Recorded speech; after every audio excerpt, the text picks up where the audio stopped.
Gracias, Pastor Valenzuela. Voy a pedir a los hermanos que están muy atrás si se pueden hacer más adelante, pero a lo mejor allí ven bien los cuadros. Quédense donde quieran. Así es de que yo a veces si me mueven el cuadro un poquito más atrás, por favor, yo se los agradezco. Y gracias por quien me mandó el agua, por favor, se los agradezco mucho. Ahí está bien, gracias. Este tema es muy interesante y me alegro. Estaba viendo a ver si estaba el esposo de la hermana Ortiz, pero no está, está por allá. Quería mencionar algo de Puerto Rico. Tuve el privilegio de estar en Puerto Rico varias veces, pero en una de las que estuve, me invitaron para hablar por televisión, por un auditorio, y todo fue muy interesante. Lo más interesante fue que me llegó un citatorio en donde 2 jesuitas querían hablar conmigo. Y yo le pregunté al presidente de la asociación qué le parecía si yo hablaba con ellos. Me dijo, sí, ¿usted quiere? Le digo, yo claro, yo quiero hablar con ellos. Entonces dijo que sean en las oficinas de la asociación. Y entonces le dije, perfecto, que sean las oficinas de la asociación. Llegaron y eran 2 sacerdotes más o menos de mi edad. No, esto fue hace años atrás, así que en una edad todavía no tan madura. Así que la pregunta que me hicieron dice, queremos saber si usted verdaderamente es un ex sacerdote o es un impostor.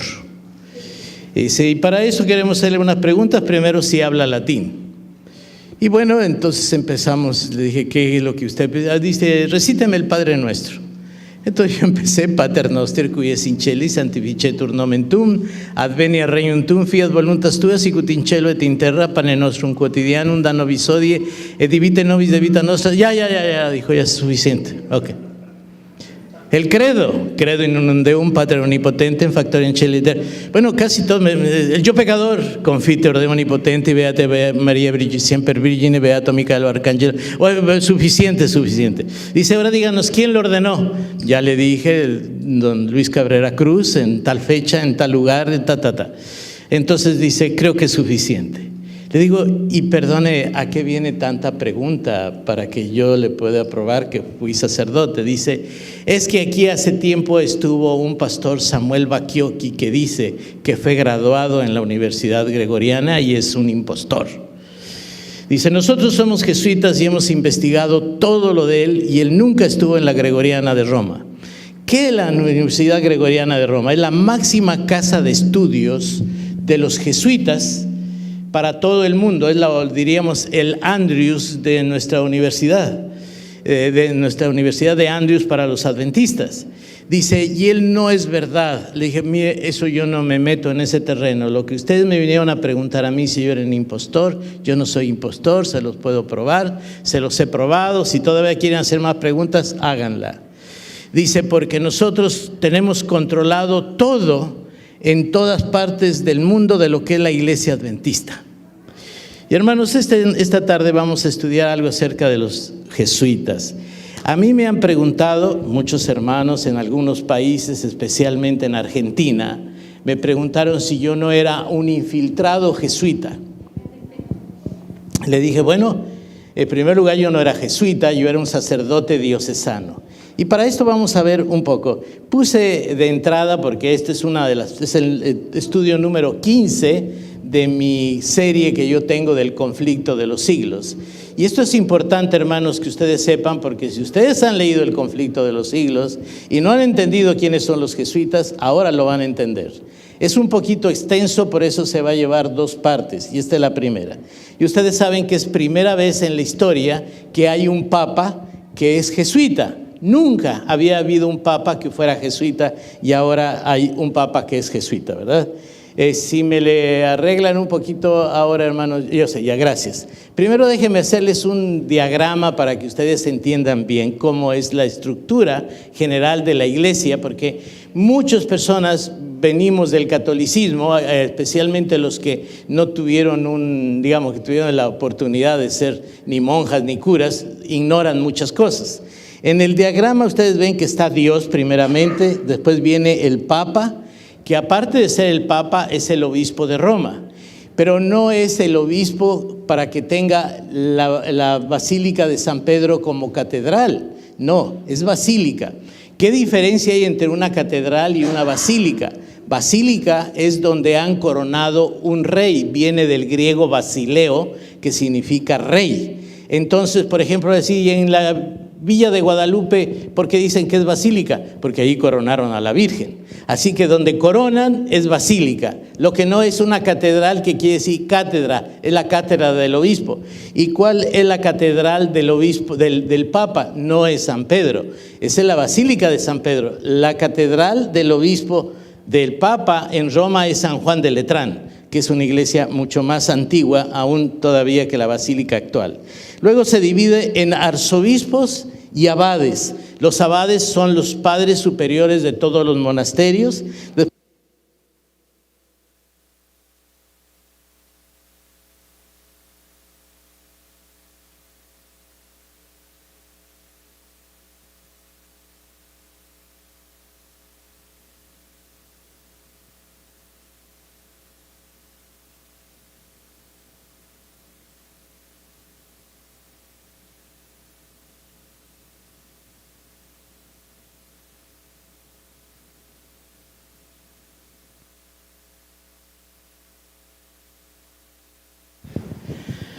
Así que ustedes ven allí la división entre cardenales y cardenales, después viene diócesis, obispos, parroquias, sacerdotes, clero secular. No voy a ir a mucho detalle para avanzar.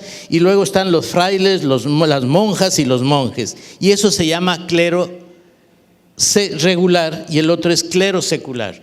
Yo no era del clero regular, yo era del clero secular. ¿Qué es la diferencia entre los monjes y el clero secular? Es que nosotros hacemos dos votos, el voto de obediencia y el voto de castidad. Y los monjes hacen 3 votos, esos 2 más el voto de castidad.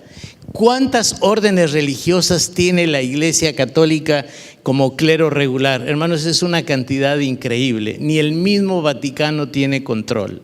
Están los agustinos, los carmelitas, los salesianos, los redentoristas, los franciscanos, los dominicos. Pero vamos a ver las congregaciones que son más antiguas o por lo menos que estaban más famosas. Está la de los dominicos, que se fundó en 1531 por Santo Domingo de Guzmán, español, 1531. Los dominicos se encargaron de la Inquisición, que en otra ocasión vamos a ver qué es la Inquisición, que es mala llamada la Santa Inquisición. De santa no tuvo nada, de condenada sí tuvo mucho, ¿verdad? Pero de santa no tuvo nada. Después están la de los franciscanos, que fue fundada por San Francisco de Asís. Ese fue en el año 1532. En 1533 los mercedarios y la de los jesuitas en 1568. Nos vamos a ir en la de los jesuitas, que es lo que vamos a ver. Después, con el tiempo, si Dios nos da vida y ustedes vienen, pues van a escuchar muchas otras cosas. Ignacio de Loyola, él fue el que fundó a los jesuitas. Dice que fue fundador de la Sociedad de Jesús, Societatis Jesus en latín. Su objetivo era crear una organización que llegara a todas partes del mundo y lograr que cada soberano y todos sus súbditos fuesen vasallos de Roma, o sea, del Vaticano, y esta a su vez dependiera de los jesuitas. O sea, ellos querían tener un control. Los jesuitas, mis hermanos, tienen más años de estudio que cualquier otro sacerdote. Tienen de 17 a 21 años de estudios. Su servidor tuvo 13 años después de la secundaria. Pero los jesuitas después de la secundaria, tienen 17 a 21 años. Depende de la carrera doble que van a estudiar. Son personas muy preparadas. Segundo, para ser jesuita no puede ser cualquier persona. Tiene que ser hijo legítimo. ¿Qué quiere decir? Todos son legítimos. Pero ¿qué quiere decir? Que sea de padre y madre bien casados, no divorciados, no separados, no en amaciato. Tercero, no importa que sea gordo, flaco, de color, de amarillo, rojo, lo que sea, eso no importa. Que sea chaparro, gordo, no importa tampoco. Pero que no tenga ningún defecto físico. Que no sea tuerto, que no le falte una mano, que no le falte un pie, eso sí es indispensable. Pero lo más importante es que tenga una capacidad de inteligencia que sea el máximo de 10. Para eso le hacen un examen de admisión. Cuando su servidor le nació en una época de juventud de irme de misionero y quería irme al África con los padres combonianos, otra orden religiosa. Otro compañero mío le dio por querer irse de jesuita. Mi rector, ya saben, le conté la historia, me dijo, bueno, ve y convierte primero al chino de la esquina de la tienda y si lo convierte te dejo ir con los combonianos. Pero pues dije, no, era budista, no lo pude convertir, ni traté tampoco. Y el otro compañero se fue a México con los jesuitas, pero no pasó el examen, sacó 8 y ellos quieren 10. Tienen que ser personas muy inteligentes, muy capaces, porque deben aprender demasiadas cosas, sobre todo el control de muchas otras cosas. Ignacio de Loyola nace en 1491, vísperas, no quiere decir que un día, o sea, un año antes del descubrimiento de América, en el pueblo de Azpeitia. Ahorita lo vamos a ver dónde está ubicado en el mapa de España, porque si nosotros apenas nos recordamos dónde nacimos en México, ¿verdad? Menos en España. En la provincia vasca de Guipúzcoa, en la parte norte de España. A los 16 años sus padres lo enviaron a servir como paje de Juan Velázquez, el administrador del reino de Castilla. Allí es donde tal vez le nace la vocación de ser un militar. Allí está la Flecha Roja, casi colindando con Francia, y que más tarde iba a intervenir él en una guerra contra los franceses. Ahí ven en la parte norte de España, allí nació Ignacio de Loyola, que ya vieron el nombre. En mayo de 1521 entra en una batalla y le dan un cañonazo en un pie. Y esto le va a llevar a que esté en cama casi 2 años, sufriendo mucho, porque no había los adelantos que ahora hay, ¿verdad? Si la sierva del Señor, la hermana Elena G. de White, cuando se rompió la cadera en Santa Elena, hubiera sido en estos tiempos, la hermana White todavía estuviera viva, ¿verdad? Pero en su tiempo no. Por eso un día una hermana por ahí se rompió una cadera y llegó una hermana y en lugar de darle ánimo le dijo, uy, hermana, se va a morir. De eso se murió la hermana White. Así de que no demos de ese tipo de ánimo, ¿verdad? Pero dice que allí en la cama se puso a leer Ignacio de Loyola muchas vidas de santos. No había televisión, no había internet, no había todo ese juego que tenemos ahora de saber los chismes de todo mundo, ¿verdad? A través del teléfono. No había nada de eso de entretención. Hay que se ponía a leer vida de santos. Y claro, inspira. Si usted se pone a leer pura vida de militares, acaba por querer ser militar. Pero él se puso a leer vida de santos y sintió una espiritualidad. Muchas veces la lectura, hermanos, depende de lo que usted lea, en lo que lo hace. Yo una vez me puse a leer un libro de misterios y me puse nervioso. Dice, jamás leo yo estas cosas. Pero cuando leo libros de inspiración de hombres que progresaron, usted se siente con deseos de progresar. Pues allí Ignacio de Loyola tiene. Y se cuenta la historia que él odiaba a los moros. Hasta el día de hoy en España hay problema. A los que son de origen musulmán les llaman moros. Y a los judíos que estaban en España les decían marranos. De allí se viene la palabra que nosotros usamos para los puercos, para los cochinos, marrano. Y a los españoles les dicen payos. Así que cuando vaya usted a España, ni diga moro, ni diga payo, ni diga marrano, porque todas son palabras insultativas, ¿verdad? Así que nosotros en México a los españoles decimos gachupines, que tampoco no es muy agradable, ¿verdad? Pero cuando vaya a España evite todas esas palabras, no se las diga porque son insultativas. A nadie le diga moro porque se insulta también. Así que, pero él le tenía un poco de odio. ¿Y por qué odiaba Ignacio al moro? Porque no creían en la Virgen y él era muy mariano. Y dice que una vez iba en el camino conversando en su caballo y al lado iba un moro y el moro le dijo, pues yo creo que existió María pero no fue virgen. Eso fue suficiente porque lo iba a matar. Pero dice que de momento tuvo una visión y le dijo, no mates al moro. Dice, porque no te vas a manchar las manos. Y en esa visión él se detuvo y dijo, bueno, voy a soltar mi caballo. Si mi caballo sigue al moro, voy y lo persigo y lo atravieso con la espada. Pero si mi caballo no sigue al moro, entonces lo dejo en libertad. Y el caballo parece que no siguió al moro y lo dejó libre. Eso cuenta las historias de la vida de Ignacio. Estamos viendo una vida rápida de él. La experiencia de Manresa es otra historia. Él después allí en Manresa dice que recibió la visión y que le dijo que formara una congregación y varios monjes, entre ellos Francisco Javier fue uno de los primeros que le siguieron y ya Antes no tenían que estudiar tantos años para ordenarse sacerdotes, sino que rápido se ordenó y el Papa lo aprobó enseguida a su congregación, porque eran dos objetivos que tenía. Uno, ser bien obediente al Vaticano, defender al Vaticano, defender a la Iglesia Católica, y segundo, luchar contra el protestantismo. Y mis hermanos, algunos dirán, ¿hay infiltración jesuítica dentro de la Iglesia Adventista? Sí la hay. Ahora, alguno piensa que un sacerdote se va a sacrificar y meterse de miembro. No. La infiltración es más inteligente. Y yo les puedo demostrar muchas infiltraciones que tenemos y ni cuenta nos damos. Pero van a ver más adelante. La aprobación formal de esta nueva orden fue concedida por el Papa Juan Pablo III. El 27 de septiembre de 1540 se llamaron a sí mismos la Compañía de Jesús, en latín Societatis Jesu. Y ustedes saben que uno de los objetivos de ellos fue la educación, y empezar a crear las primeras escuelas. Ustedes saben, la Universidad aquí de Los Ángeles de abogados, ¿cómo se llama? De Loyola. Y ustedes van a cualquier país y van a encontrar las grandes universidades son de Loyola. Y él puso como lema ad maiorem Dei gloriae, a la mayor gloria de Dios. Ese es el lema de los jesuitas. En 1548 empieza a fundar la primera escuela. Les vuelvo a repetir, en Roma está la universidad más grande que puede tener el mundo jesuítico. Murió el 31 de julio de 1556, pero ya había dejado establecida la orden y las reglas para que funcionaran los jesuitas. Uno de los principios de él, el carácter y la filosofía de los jesuitas es el siguiente. Esto es muy importante. Dice: debo dejarme guiar y mover como el pedazo de cera se deja manejar.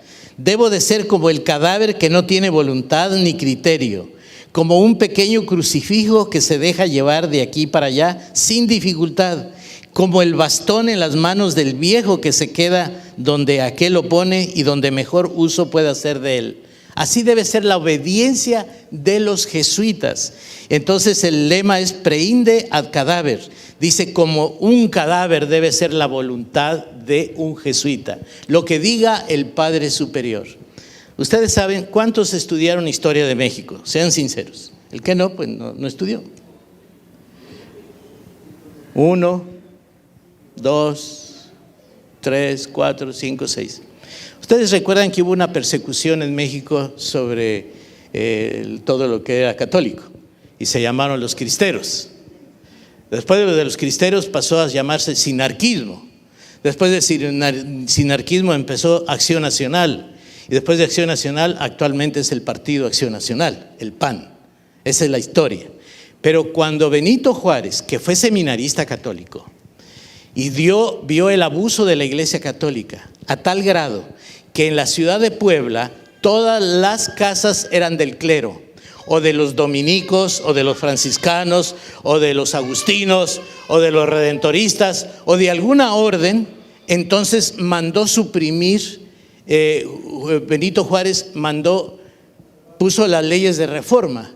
Y en las leyes de reforma dijo que ningún sacerdote más era ciudadano mexicano, y expulsó a todo el clero que no fuera mexicano. Y cerró los seminarios. Y privatizó todas las iglesias y todos los conventos. Entonces no había seminarios, no iba a haber sacerdotes. ¿Qué iban a hacer? Entonces en Nuevo México, donde yo estuve, en un seminario en una ciudad que se llama Montezuma, allí puso un seminario grande. Tuve la oportunidad, como estuve 4 años en Nuevo México, de ir a ver ese lugar de Montezuma que está a 50 millas de Santa Fe. Y allí vi, claro, ya no es seminario, ahora es el edificio, pero yo conocí el edificio donde estuvo el seminario en el exilio, porque ningún seminarista había en todo México. ¿Y quiénes lo manejaron? Los jesuitas. Todos los libros de texto de los seminarios escritos por los jesuitas. Todos los ejercicios espirituales para sacerdotes, monjas y seminaristas, ¿quién los dicta? Los jesuitas. Tienen un control completo Pero ¿qué pasó con los jesuitas? Vamos a ver más adelante. Vean la historia. Y estamos a grandes rasgos, hermano. No crean que estoy yo ahondando en una historia que yo tengo como 5 tomos, hablando de los jesuitas. Pero ustedes con que comprendan esto va a ser gran bendición. Napoleón Bonaparte dijo: los jesuitas son una organización militar, no una orden religiosa. Napoleón no los quería. Su jefe es el general de un ejército, no el mero abad de un monasterio. Y el objetivo de esta organización es poder en su más despótico ejercicio, poder absoluto universal, poder para controlar el mundo bajo la voluntad de un solo hombre, el superior general de los jesuitas. Ustedes saben que todos los movimientos que la Iglesia Católica tiene viene de los jesuitas. Los Caballeros de Colón, fundado por jesuitas. El Opus Dei, fundado por los jesuitas. Ahora usted va a decir: ¿y qué son los Caballeros de Colón y qué son el Opus Dei? Hermano, no se pierdan estas reuniones, porque todo eso en algún tiempo lo vamos a explicar y ustedes van a quedar expertos, van a saber muchísimas cosas. Bueno, en 1773, este Papa, Clemente XIV, que yo creo no había peluqueros en su tiempo, porque miren qué melenudo estaba, ¿verdad?, abolió la orden de los jesuitas mediante la bula. La bula es un documento oficial que se llama Dominus ad Redentur. El Señor Redentor desbandó a los 23,000 jesuitas. Ya para esa fecha había 23,000 jesuitas que existían en el mundo, y puso a su padre general y a sus consejeros en prisión en las mazmorras papales. Es la única orden religiosa que el mismo Papa dijo: no más, vamos, y sus directores los metió a la cárcel, el mismo Papa. ¿Por qué? Porque se estaban rebelando contra la misma autoridad del Vaticano. Desde entonces se empezó a llamar al padre general de los jesuitas el Papa Negro. ¿Por qué Papa Negro? Porque él usa la sotana negra y el Papa usa la sotana blanca. Cualquier otra invención que ustedes escuchen no es verdad. Es por esa la razón. Desobedeció. ¿Se acuerdan de la colonización de las tierras de California? El padre Quino era jesuita y empezó a colonizar la Baja California. Pero en esta fecha suspende la obra y el padre Quino no puede continuar. Entonces la Iglesia Católica manda a Fray Junípero de Serra, que estaba en Guatemala, fundando misiones allá. Le dijo: ya que estás haciendo también, tú y tus misioneros se vienen a la Alta California, o sea, para este lado, y viene a pie desde Guatemala, pasa por Zacatecas, Fray Junípero de Serra, tomando su tiempo, y llega a colonizar y empieza aquí en San Isidro. Y de San Isidro hasta el norte de California funda las 19 misiones. Entre las misiones, pues aquí tenemos aquí en Los Ángeles San Gabriel, San Fernando, y está San Juan Capistrano, Santa Rosa de Lima, y ahí siguen todas las misiones fundadas por Fray Junípero de Serra. ¿Por qué no hicieron santo a Fray Junípero de Serra? Porque cada misión dice que dejaba un hijo, ¿verdad? Así que no se portó muy bien por eso. Expulsión de los jesuitas también de España y sus colonias, así que también los expulsaron. Pero Pío VII, 41 años más tarde, en 1814, este Papa decidió que el papado tenía necesidad de los jesuitas, por lo que los resucitó. Los revivificados jesuitas empezaron de nuevo desde el principio, con celo renovado por servir al Papa y hacer su voluntad. Pero duraron 41 años castigados. Y fíjense el poder para volver a resucitar. Después de 41 años, cualquiera hubiera pensado: se exterminaron, se acabaron. No se acabaron, ellos continuaron. Y uno de los grandes poderes de la Iglesia Católica son los jesuitas hasta el día de hoy. El marqués de Lafayette, que fue militar y político francés, escribió: en mi opinión, en cuanto a si las libertades de este país, o sea, los Estados Unidos de América, llegan a desaparecer, habrá sido por la sutileza de los sacerdotes jesuitas católicos romanos, ya que son los más astutos y peligrosos enemigos de las libertades civiles y religiosas. Ellos han instigado la mayor parte de las guerras en Europa. Cuando yo hablé con los jesuitas en San Juan, Puerto Rico, aquellos 2 jesuitas que le dije en la asociación, ellos me dijeron: ¿cuántas iglesias adventistas había en Puerto Rico? ¿Cuántas librerías había? ¿Cuántos pastores? me dio más datos los jesuitas que el presidente de la conferencia. Para que vean ustedes el control que tienen, no solamente de la iglesia adventista, de todas las demás iglesias evangélicas. Ellos se tienen especializados en dedicar y buscar la forma de detener el avance evangélico. ¿Por qué cree que surgió ahora un papa jesuita? ¿Por qué cree que va a empezar a viajar y empieza a viajar por los países más fanáticos católicos? Porque su lema es detener el avance evangélico. Empezó por Brasil. Porque en Brasil el despertar evangélico es tremendo, el despertar adventista es tremendo. Entonces empezó por retener, ha seguido con Ecuador, después siguió con Bolivia y después con Uruguay. Países que son meramente católicos, entonces dijo, aquí yo tengo que apoyarlos y tengo que parar el avance evangélico. Es increíble en Brasil la cantidad de iglesias adventistas que hay, pero él está haciendo su parte. John Adams, segundo presidente de los Estados Unidos, miren lo que dijo en 1735 a 1801 que vivió. No me agrada la reaparición de los jesuitas. Si ha habido una corporación humana que merezca la condenación en la tierra y en el infierno, es esta, la Sociedad de Loyola. Eso está escrito en la historia. André Dupin, un filósofo, dijo: la sociedad de Jesús es una espada cuya empuñadura está en Roma y la punta está en todas partes, en donde ustedes se imaginan. Y ahora viene la sierva del Señor. Esto es importante. Dice: pasados los primeros triunfos de la Reforma, Roma reunió nuevas fuerzas con la esperanza de acabar con ella. O sea, la Reforma protestante. Dice: una vez que pasó eso, entonces fue cuando nació la orden de los jesuitas.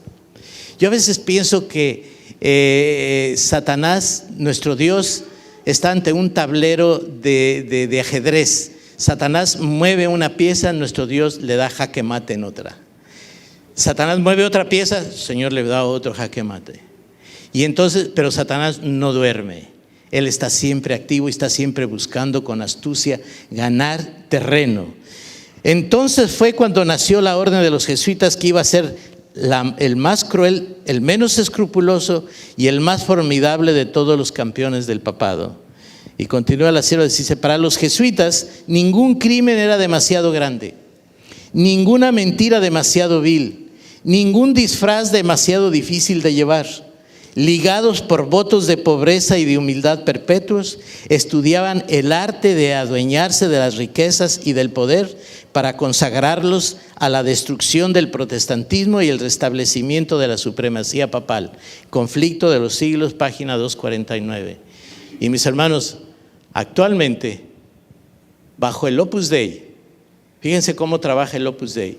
El Opus Dei, una organización formada por los jesuitas, es un sistema económico, político, social.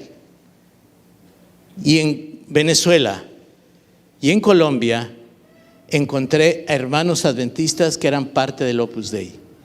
Dice, porque el Opus Dei le dice: tú puedes ser de cualquier iglesia, pero tú eres parte del Opus Dei. Y hermanos creen firmemente en el Opus Dei. Yo hablé con varios en la ciudad de Cali, Colombia, y le dije: ¿cómo usted es del Opus Dei? Dice: no, es que nosotros no tenemos que estar ligados con la iglesia católica, podemos ser adventistas, pero eran parte del Opus Dei y tienen muchas cosas secretas. Es más, también están unidos hasta cierto punto con la masonería. Y entonces me dijo: la hermana White era masona, me dijo uno del Opus Dei. Dice: ve a ver la tumba, ahí está el obelisco, símbolo de los masones. Y en fin, tienen unos argumentos terribles. Y ustedes vayan al internet, hermanos.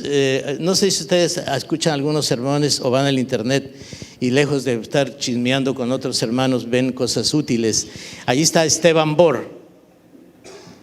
Esteban Bor fue mi compañero en Colombia. Pastor Leighton, Bernardo Rodríguez y Esteban Bor estábamos en el mismo curso teológico en Medellín, Colombia. Y Esteban Bor acaba de jubilarse el 1 de julio aquí en Fresno. Pero ya le sacaron en internet que ya está renegando de la iglesia adventista. O sea, todo el que declara y dice las verdades que hay, los males que hay en nuestra iglesia, lo señalan. Porque quieren arrullar la iglesia con ciertas cosas que no van con nuestra iglesia, que no van con la doctrina original de la iglesia. Hay algunos hermanos, y ustedes vieron los que querían a favor de que se ordenara a la mujer. Todos los Países Bajos, y ya les saben por qué son bajos, porque están bajo el nivel del mar, no porque están chaparra, hay gente chaparra, no, se llaman bajos, están bajo el nivel del mar, que es Bélgica, Holanda, Suiza. Acaban de declarar que a ellos no les importa que la conferencia general diga que la mujer no se puede ordenar, que ellos van a seguir ordenando mujeres. Entonces el espíritu de rebeldía. Entonces otros están luchando que se le quite ya a la iglesia adventista, que ya nada más se llame iglesia adventista, que ya no se llame del séptimo día.